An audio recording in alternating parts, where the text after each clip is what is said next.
بسم الله والحمد لله والصلاة والسلام على رسول الله وبعد فأعوذ بالله من الشيطان الرجيم بسم الله الرحمن الرحيم وإذ قال لقمان لابنه وهو يعظه يا بني لا تشرك بالله إن الشرك لظلم عظيم وقال النبي صلى الله عليه وسلم مروا أولادكم بالصلاة وهم أبناء 7 سنين واضربوهم عليها وهم أبناء 10 وفرقوا بينهم في المضاجع رواه أحمد وأبو داود. صدر اجلاس، اسٹیج پر موجود معزز و مکرم علماء کرام، عمائدین شہر، اور اسی طرح اس گرمی کی شدت کے باوجود صبح سے آئے ہوئے سرپرست اور مہمانان اور خواتین اسلام اور امت کے نونہالان، پیارے بچوں، اور اسی طرح آج جن کے لیے یہ بزم سجائی گئی ہے، میری مراد یہ حفاظ کرام، السلام علیکم ورحمۃ اللہ وبرکاتہ. معزز سامعین، یہ جو مدارس ہیں جہاں یہ دینی خدمات انجام دے رہے ہیں، صبح شام رات دن تعلیم کے شمع جلانے کا کام کر رہے ہیں، یہ پوری خدمات ایک طرف رکھیں. صرف ان مدارس کی، ان مکاتب کی ایک خدمت جس پر بہت کم لوگوں کی توجہ جاتی ہے، اگر اس ایک خدمت کو پیش کیا جائے تو ان مدارس کے کردار کو بتلانے کے لیے کافی ہے. آج کے اس زمانے میں ہزاروں نہیں، لاکھوں نہیں، کروڑوں طلباء کی مفت تعلیم، ان کی رہائش اور طبی سہولیات اور جو خدمات یہ مدارس پیش کرتے ہیں، کروڑوں طلباء کی، کروڑوں غریب گھرانے کے طلباء کی، اس سے پتہ یہ چلتا ہے کہ فی الوقت دنیا میں اگر سب سے بڑی این جی اوز، اس وقت دنیا میں سب سے بڑی این جی اوز جو خدمت خلق میں لگی ہوئی ہیں تو وہ یہ مدارس اسلامیہ ہیں. معزز سامعین، ہر چیز کو تیار کرنے کے لیے ہمارے پاس آج کل فیکٹریاں اور سانچے مل جاتے ہیں. موبائل ہو یا کوئی بھی آلہ، اس کو تیار کرنے میں کوئی دشواری نہیں ہوتی ہے. ادھر سے آپ سانچے میں ڈال دو، ادھر سے وہ میٹیریل، پروڈکٹ تیار ہو کے آ جاتا ہے، کوئی بھی چیز. لیکن آج تک ایسا کوئی مشین تیار نہیں ہوا ہے، ایسی کوئی فیکٹری نہیں بنی ہے جہاں سے امت کے قائدین تیار ہوں، امت کے خیرخواہ پیدا ہوں، رہبر ان مشینوں سے نکل کر آئیں. اگر امت کے قائدین اور رہبر اور پیشوا لوگوں کو تیار کرنے کی کوئی مشین ہے تو وہ یہ ہمارے مدارس اسلامیہ ہیں. ہمارے مدارس میں سچر کمیٹی کی رپورٹ کے مطابق کل جو مسلم آبادی ہے، اس آبادی کی 4% طلباء، 4% اس کل آبادی کا حصہ ہے جو ان مدارس کا قصد کرتے ہیں، ان مدارس کا رخ کرتے ہیں. اگر اس 4% جو مدارس کا قصد کرتے ہیں، ان کی قابلیتوں، ان کی صلاحیتوں، ان کی لیاقت، ان کے اسکلز، ان کے ٹیلنٹس کو بروئے کار لایا جائے تو یہ بقیہ 96% جو مسلم آبادی ہے ان کی قیادت کے لیے 4% طلباء کافی ہیں. دانشور طبقہ اس بات کا اعتراف کرتا ہے کہ یہ جو 4% طلباء ہیں، ان کے اندر جو بلا کا حافظہ ہے، صلاحیتیں جو ان کے اندر کوٹ کوٹ کے بھری پڑی ہوئی ہیں، اگر دیکھا جائے اگر ان طلباء کو کسی بھی میدان میں چھوڑ دیا جائے، ان کی قابلیت اور صلاحیت کا اعتراف کیا جائے، ان کو قدردانی کی نگاہ سے دیکھا جائے، یہ جو انکٹ ڈائمنڈ پیس ہے ان کو تراشنے کی کوشش کی جائے، تو یقین مانیے سبق پڑھ پھر صداقت کا، شجاعت کا، عدالت کا، سبق پڑھ پھر صداقت کا، شجاعت کا، عدالت کا، لیا جائے گا تجھ سے کام دنیا کی امامت کا۔ یہ جو طلباء ہیں، ان طلباء پر توجہ دی جائے تو اللہ کے رسول صلی اللہ علیہ وسلم کی جو حدیث ہے، انما الناس کالابل المیا، لوگوں کی مثال ایک ریوڑ کے مانند، ایک بھیڑ کی طرح ہے، لیکن اس میں سواری کے قابل ہر 100 میں ایک اونٹ ملتا ہے۔ تو اسی طرح ان طلباء پر توجہ دی جائے تو یقین مانیے یہ وہ سوار ہوں گے جن سے دنیا کے جتنے بھی میدان ہیں ان میں لوہا منوایا جا سکتا ہے۔ ایک پتھر کی بھی تقدیر سنور سکتی ہے، ایک پتھر کی بھی تقدیر سنور سکتی ہے، شرط یہ ہے کہ سلیقے سے تراشا جائے۔ اسلام میں جو تربیت کی عمر ہے وہ کیا ہے، اس پر ہمیں ذرا توجہ دینے کی ضرورت ہے۔ اسلام ایک بچے کی تربیت کا خیال کب سے کرتا ہے؟ اگر یہ میں ہماری بہنوں سے، ہماری ماں اور بہنوں سے سوال کروں یا سرپرست حضرات سے سوال کروں تو پہلے وہلے میں یہی جواب آئے گا کہ بچے کی پیدائش کے بعد ابتدائی عمر میں اس کی تربیت پر توجہ دینے کا وقت ہے۔ ہرگز نہیں۔ اسلام نے بچوں کی تربیت، بچوں کے جو ماں باپ ہیں ان کے نکاح سے پہلے اس پر توجہ دی ہے۔ اللہ کے رسول صلی اللہ علیہ وسلم کی حدیث ہے، تنکح المرأة لأربع، لمالها، لحسبها، ولجمالها، ولدينها، فاظفر بذات الدين تربت يداك۔ اللہ کے رسول صلی اللہ علیہ وسلم نے فرمایا کسی خاتون سے جو نکاح کیا جاتا ہے وہ 4 مقاصد سے ہے۔ یا تو اس کی خوبصورتی دیکھی جاتی ہے، اس کا حسب و نسب دیکھا جاتا ہے، وہ کتنے مالدار گھرانے کی ہے یہ دیکھا جاتا ہے، یا پھر اس کے دین کو دیکھا جاتا ہے۔ شریعت نے ہمیں توجہ دلائی، فاظفر بذات الدین، آپ دین کو ترجیح دیں۔ جب آپ دین کو ترجیح دیں گے تو یہ جو خوبصورتی، خاندان، حسب، نسب، مال و دولت، جو بھی کمی ہے اس دین کے ذریعے اس کی بھرپائی ہو جائے گی۔ اگر آپ نیک اولاد چاہتے ہو تو سب سے پہلے شریعت نے ایک نیک خاتون کے انتخاب کا حکم دیا، تب جا کر اس کے کھوپ میں ایک نیک اولاد جنم لے گی۔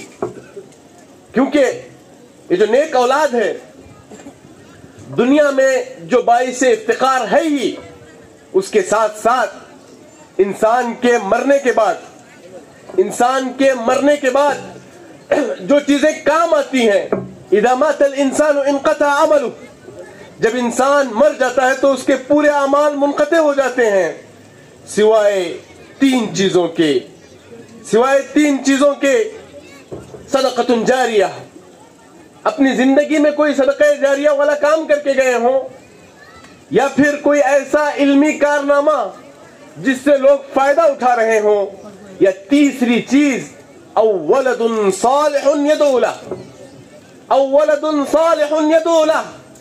اگر آپ اپنے پیچھے نیک اولاد چھوڑ کر جا رہے تو یہ نیک اولاد آپ کے لیے آپ کے مرنے کے بعد جو دعائیں کریں گی یہ تمہیں کام آئیں گی۔ واللہ تربیت کے حوالے سے رونگٹے کھڑے کرنے والے واقعات ہمارے سامنے پیش آ رہے ہیں۔ اللہ گواہ ہے، آج فجر کی بات ہے، ایک خاتون کا 6 منٹ کا آڈیو میرے پاس بھیجا گیا، اسی خاتون نے بھیجا، تل ملا کے روتے روتے وہ اپنی بیٹی کے کسی عاشق کے چکر میں پھنس کے اپنے ہاتھوں سے اور گھر سے نکلنے کے واقعے کو بیان کر کے زار و قطار رو رہی ہے. آج کل کے ایسے فتنے ہیں، اگر ہم اپنے اولاد کو صحیح تربیت نہ دیں، یقین مانیے بارشیں اگر نہ ہو تو فصلیں تباہ ہوں گی. اگر آپ اپنی اولاد کی تربیت نہ کریں تو نسلیں تباہ ہوں گی. صبح سے وہ جب سے میں آڈیو سنا ہوں میرے رونگٹے کھڑے ہوئے ہیں. ایک لفنگا شخص وقتیہ طور پر ہماری بچیوں کو ہتھیلی میں جنت دکھا دیتے ہیں. کیا کچھ چاکلیٹس، موبائل اور کچھ گفٹ ہاتھ میں دے دیے تو یہ جو ہماری اولاد ہے جس کو 25 سال تک 20 سال تک ماں کی ممتا، باپ نے خون پسینہ ایک کر کے اس کی تربیت کے لیے اپنا سب کچھ نچھاور کیا، 2-4 گفٹ اور موبائل اور یہ چاکلیٹس مل جائے تو اپنے ماں باپ کو دھتکار کر وہ ایرے اور غیروں کے گھروں میں چلے جاتی ہیں. پچھلے دنوں آپ نے وہ واقعہ بھی دیکھا ہوگا، کسی کے ساتھ جو چکر تھا، کورٹ میرج سے جب نکل رہے تھے تو ماں کار کے دروازے کے پاس آ کے ترس رہی ہے، بل بلا رہی ہے. وہ سخت دل بیٹی دروازے کو اس تیزی کے ساتھ مارتی ہے کہ ماں رستے میں گر جاتی ہے اور وہ اپنے عاشق کے ساتھ سسرال چلی جاتی ہے. یہ بچے ہمارے لیے یہ جو سرمایہ ہے یہ ایس کے مانند ہے. اگر ہم اس پر توجہ نہ دیں تو یہ ہمارا ایس یا ہمارا سرمایہ پگھل جائے گا اور ہم دیکھتے رہ جائیں گے. یہ جو اولاد ہے یہ بہت بڑی نعمت ہے. اولاد کی قدر، اولاد کا مقام ان لوگوں سے پوچھو جو اولاد سے محروم ہے. اولاد کی ویلیو اور اس کی قدر ان لوگوں سے پوچھو جن سے ان کی اولاد چھین چکی ہے. ان اولاد کے لیے کتنے والدین رات دن دعاؤں میں اپنا وقت گزارتے ہیں، اللہ سے منت سمجھتے کرتے ہیں، اور اسی اولاد کے لیے تڑپتے تڑپتے دور دور عمرے اور حج کا سفر صرف اور صرف اپنی اولاد کے حصول کے لیے کرتے ہیں. میری پیاری بہنوں، یہ جو اولاد کی نعمت ہے ہمارے سامنے ابراہیم علیہ السلام اور اسماعیل علیہ السلام کی مثال ہے کہ کس طرح ابراہیم علیہ السلام نے اپنے نیک اولاد کے لیے دعا مانگی، رب ہب لی من الصالحین. دیکھیے اللہ تعالیٰ نے اولاد کو رزق نہیں قرار دیا، رزق تو اللہ تعالیٰ سب کو دیتا ہے، لیکن اولاد کے لیے جو لفظ استعمال کیا ہبہ، یہ اللہ کی طرف سے گفٹ ہے. یہب لمن یشاء اناسا، جس کو چاہے بیٹیاں دیتا ہے، ویہب لمن یشاء الذکور، جس کو چاہے بیٹے عطا کرتا ہے، او یزوجہم ذکرانا واناثا، جس کو چاہے بیٹے اور بیٹیاں عطا کرتا ہے، ویجعل من یشاء عقیما، اور جس کو چاہے باندھ رکھ دیتا ہے. اللہ کی اس سلطنت میں اور اس ملکیت میں کسی کا دخل نہیں ہے. کتنے مالدار ہیں ترس جاتے ایک اولاد کے لیے. اسی تربیت کا نتیجہ دیکھیے، جس تڑپ سے ابراہیم علیہ السلام نے، ہاجرہ علیہ السلام نے دعائیں مانگی تھی، جس کے نتیجے میں اسماعیل علیہ السلام انہیں نیک اولاد کی شکل میں ملتے ہیں. اب رمضان کی خوشی کے بعد جو عید الاضحیٰ کی جو پوری خوشی ہے، یہ جو پوری عید ہے، یہ اسی ایک مربی باپ اور ایک نیک بیٹے کی داستان ہے. عید الاضحیٰ، کعبۃ اللہ کی تعمیر. دیکھیے جب اولاد نیک ہو تو اللہ تعالیٰ ان سے کتنا بڑا کام لیتا ہے. یہ جو کعبۃ اللہ کی تعمیر کا کام ہے، اللہ تعالیٰ نے ابراہیم علیہ السلام اور اسماعیل علیہ السلام سے لیا. یہ فیضان نظر تھا کہ مکتب کی کرامت تھی، یہ فیضان نظر تھا یا کہ مکتب کی کرامت تھی. سکھائے کس نے اسماعیل کو آداب فرزندی. پچھلے ابھی شاید 24 گھنٹے بھی نہیں گزرے ہیں، کل اسی وقت اللہ تعالیٰ نے مجھے میرے بیٹے کے میرے آنکھوں کے سامنے حافظ قرآن ہونے کی نعمت سے نوازا. 24 گھنٹے بھی نہیں گزرے ہیں. یقین مانیے یہ ایسی سعادت کی گھڑی تھی میرے لیے. میرے خوشی کے ایسے لمحات تھے جنہیں میں الفاظ سے تعبیر نہیں کر سکتا. میں ایک ایسا انسان ہوں جو مسلسل سفر پہ رہتا ہوں. مجھ سے کسی ایک جگہ بیٹھنا یہ ہو نہیں پاتا ہے. میرے پچھلے 2 سالوں میں 250 ادارے, پورے ہوش و حواس سے کہہ رہا ہوں, 250 ادارے مجھے جانے کا یا پروگرام کرنے کا موقع ملا ہوگا. 17 اسٹیٹ جانے کا موقع ملا. جتنے بھی اچیومنٹس اور کام ہوئے ہیں واللہ وہ ایک پلڑے میں رکھوں, اور کل میرے بیٹے کے حافظ قرآن ہونے کی جو سعادت ہے وہ دوسرے پلڑے میں, بلکہ یہی پلڑا بھاری ہوگا. یہ ایسی سعادت ہے جسے ہم نہیں سمجھ سکتے. یاد رکھیں, مجھے کل میرے والد محترم کی بڑی یاد آئی. آج جو دارالہدیٰ کے نام سے ایک چھوٹا سا ادارہ ہمارا چل رہا ہے, تو اس کا نقشہ میرے والد محترم نے دیا, لیکن افتتاح کا منظر وہ دیکھ نہیں پائے. لیکن مجھے مدرسے میں پڑھانے کے خاطر, یہ آلریڈی عمر فاروق صاحب میرے ہم جماعت ہیں, 97 کی ہماری بیچ ہے, مجھے مدرسے میں پڑھانے کے خاطر ایک سال میں ساگر سے عمر آباد 4 بار آیا کرتے تھے. صرف انہیں خدشہ اور ڈر تھا کہ ہمارا جو ساحلی بیلٹ ہے, کوسٹل بیلٹ ہے, اڑپی, مینگلور اور بھٹکل چھوڑ دیجئے, جو ہمارا کوسٹل بیلٹ ہے وہاں مدارس میں پڑھنے کا رواج نہیں ہے. کہیں بیٹا مدرسہ چھوڑ کر نہ آ جائے, اس خدشے سے سال میں 4 بار آیا کرتے تھے. مجھے وہ لمحات یاد ہیں. مجھے اللہ نے میرے والد اور والدہ کے جنازے کی نماز پڑھانے کا موقع دیا. مجھے پتہ نہیں وہ کون شخص تھا, جنازے کی نماز کے بعد جیسے ہی میں سلام پھیرا تو پیچھے سے ایک آواز آئی. میرے والد صاحب کا نام لے کر کہہ رہا تھا کہ علی صاحب نے یہ بڑا اچھا کام کیا کہ اپنے مرنے کے بعد اپنی ایسی اولاد کو چھوڑ کر گئے جو ان کی جنازے کی نماز پڑھا رہے. یہ بچے کچھ آپ کے کام آئے یا نہ آئے, آپ کی جنازے کی نماز پڑھانے کے لیے بچے کھڑے ہوں گے. مدارس یہ امت کا مستقبل ہے. ہمارے جتنے مسائل ہیں اس کا سلیوشن یہاں سے نکلے ہوئے علماء اور دعات اور مشائخ ہمیں مشعل راہ کی شکل میں پیش کرتے ہیں.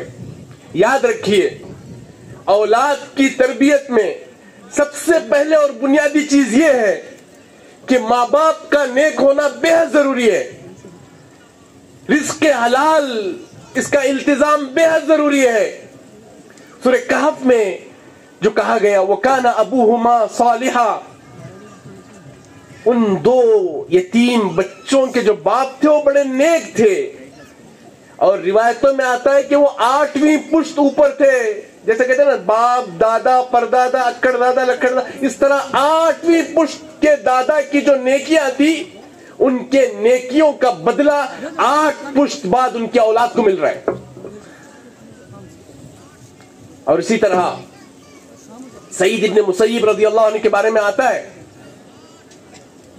کہ وہ تہجد کے وقت نمازیں پڑھ رہے ہیں, دعاؤں میں لگے ہوئے ہیں, اولاد سامنے سوئی ہوئی ہے, تو وہ ان کے الفاظ ہیں اے میری پیاری اولاد, یہ جو نمازیں ادا کی جا رہی ہیں, یہ جو ہماری آنکھیں اشکبار ہیں اللہ کے سامنے جو سجدہ ریز ہیں, یہ تم اپنے اولاد کے روشن مستقبل کے لیے اور تمہارے مستقبل میں بھلے شخص بننے کے لیے یہ نمازیں ادا کی جا رہی ہیں. والدین کا نیک ہونا اولاد کی تربیت پر اس کا بڑا اثر ہوتا ہے. آپ کو پتہ ہے عشر مبشرہ میں ایک صحابی ہیں سعید بن زید, عشر مبشرہ میں آپ سب کی تاریخ دیکھ لیجئے. ابو بکر رضی اللہ عنہ, عمر رضی اللہ عنہ, عثمان رضی اللہ عنہ, علی رضی اللہ عنہ, عبد الرحمن ابن عوف رضی اللہ عنہ, طلحہ بن عبید اللہ, سعد ابن ابی وقاص, زبیر ابن عوام, ابو عبیدہ بن عامر الجراح. ہر ایک کی تاریخ ہے, ہر ایک کے کارناموں سے تاریخی صفحات بھرے پڑے ہوئے ہیں. اب تفصیل میں جانے کا وقت نہیں ہے, لیکن سعید بن زید, ان صحابی کے بارے میں آپ زیادہ واقعات نہیں سنیں گے کہ انہوں نے یہ کر دیا, یہ انجام, یہ فتوحات, یہ کارنامے, کچھ نہیں ملے گا. لیکن سوال یہ ہے کہ ان کا نام کس طرح عشر مبشرہ کی فہرست میں آ گیا. تو اس میں سیرت نگار کہتے ہیں کہ ان کے والد کا نیک ہونا, زید بن عمرو بن نفیل, جنہوں نے اللہ کے رسول کا نبوت والا زمانہ پایا نہیں, لیکن زمانے جاہلیت میں وہ بہت بڑے موحد تھے. اللہ کے رسول صلی اللہ علیہ وسلم کہتے ہیں کہ منا, عرفہ اور مزدلفہ میں اللہ کے رسول صلی اللہ علیہ وسلم انہیں دیکھا کرتے تھے کہ وہ لوگوں کو توحید کی طرف بلا رہے ہیں, شرک سے روک رہے ہیں. تو اللہ کے رسول صلی اللہ علیہ وسلم نے کہا کہ مجھے اللہ کی ذات سے امید ہے کہ اللہ تعالیٰ زید بن عمرو بن نفیل کو کل قیامت کے دن تنہا امتی بنا کر اٹھائے گا, تنہا امت بنا کر اٹھائے گا. تو اس نیک والد کا صالح ہونا, اس کا بدلہ اور اس کی جزا ان کے اولاد کی شکل میں ملی, اور اللہ تعالیٰ نے ان کے فرزند سعید بن زید کو عشر مبشرہ میں بنایا. نیک اولاد, یہ المال والبنون زینت الحیات الدنیا, قرآن مجید میں اسے دنیاوی زندگی کی زینت قرار دیا. زین للناس حب الشہوات من النساء والبنین, اس پر فخر کرنے کی اور اس پر رشک کرنے کی چیز اولاد کو قرار دیا. اگر ہم دیکھیں تو تمام انبیاء کی دعاؤں کا یہ حصہ رہے ہیں. یہ دلوں کو سکون پہنچانے والی چیز ہے, اور اسی طرح آنکھوں کو ٹھنڈک پہنچانے والی چیز ہے نیک اولاد. معزز سامعین, دیکھیے, آپ کے لیے اس گھڑی اور اس لمحے سے زیادہ سعادت مندی کی کوئی گھڑی نہیں ہو سکتی کہ آپ اپنے اولاد کی تربیت ایسے کریں, آپ اپنے بچوں کو ایسے کریں کہ عبادت میں وہ آپ سے پہلے نکل جائے. اذان ہو تو آپ کی اولاد آپ سے پہلے مسجد چلی جائے اور صفوں میں آپ سے پہلے نظر آئے, اور ان معصوم بچوں کی زبانی آپ کے لیے رب ارحمہما کما ربیانی صغیرہ کی اگر دعا نکل رہی ہے تو سمجھ لیجئے اس دنیا میں آپ سے زیادہ کوئی سعادت مند نہیں ہے. معزز سامعین و خواتین, آج کا جو زمانہ ہے یہ فتنوں کا زمانہ ہے. آج کا جو زمانہ ہے بے شمار چیلنجز ہیں ہمارے سامنے. ایک طرف LGBT کا فتنہ ہے. پچھلے دنوں میرے بھائی ریاض میں ایک کمپنی کے مالک ہیں, ایک شخص آ کر یہ کہہ رہا ہے میری بیٹی کا نکاح ہے, اور رو رہا ہے. کہا کیوں رو رہے ہو؟ کہا میری بیٹی کا نکاح ہے. تو میرے بھائی اس کو سمجھا رہے ہیں بھائی یہ تو خوشی کی گھڑی ہے, یہ تو مٹھائی تقسیم کرنے کا وقت ہے. تو اس کمزور باپ کا جو جواب تھا, رونگٹے ہلا کر دینے والا جواب تھا, اس باپ نے کہا یقیناً میں مٹھائی تقسیم کرتا, یقیناً یہ میرے لیے خوشی ہوتی اگر میری بیٹی کسی مرد سے شادی کرتی. یہ LGBT کے فتنے عام ہو رہے ہیں, ایکس مسلم کے فتنے عام ہو رہے ہیں, ریلز کے فتنے عام ہو رہے ہیں, سوشل میڈیا کے فتنے عام ہو رہے ہیں. تو ایسے وقت ہمیں چاہیے کہ ہم خصوصیت کے ساتھ اپنی اولاد کی تربیت پر ہم توجہ دیں. امام شافعی رحمہ اللہ کی تربیت میں ان کی ماں کے کردار کو پڑھیں. امام مالک کو ان کی ماں نے کس طرح راتوں میں جگا کر وضو کرا کر